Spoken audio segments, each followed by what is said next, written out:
Taiwan has shut down offices and schools as the island prepares for its biggest typhoon in nearly 30 years.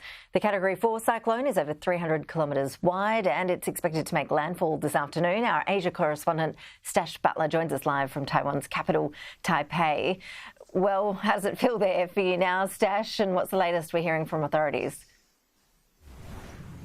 Well, Ash, yeah, I mean, the wind and rain here has really picked up. Weather authorities have said in the last few minutes that the Typhoon Kong-Rey is now just 50 kilometres off of Taiwan's east coast, moving at about 20 kilometres an hour. So due to make landfall in around 2.5 hours or so. As I said, I'm hundreds of kilometres, I should say, away from there in the north of Taiwan in Taipei. But we're already in the storm, circle, as it were, because, as you said, this typhoon is so long, so wide across 300 kilometres that it's covering the entire island of Taiwan as it stands. Authorities are warning of the risk of flash flooding in the hours to come. We're also likely to see landslides in parts of the island, particularly in the mountains, where these kinds of typhoons typically take out roads for sometimes several days, potentially power outages and outages to water as well. Authorities here have launched, what is by this point quite a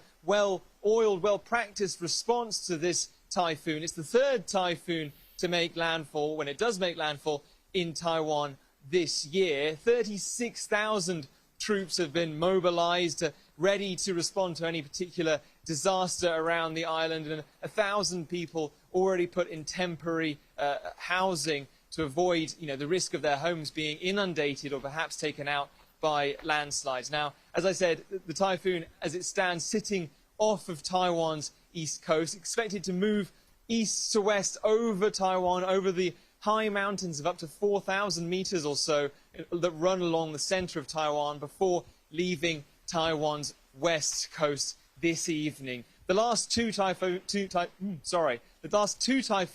that hit Taiwan killed a total of 15 people. We've had no reports of deaths just yet, but reports of 27 people injured already before this typhoon has struck. So we'll be monitoring that closely to see if that number rises in the hours to come.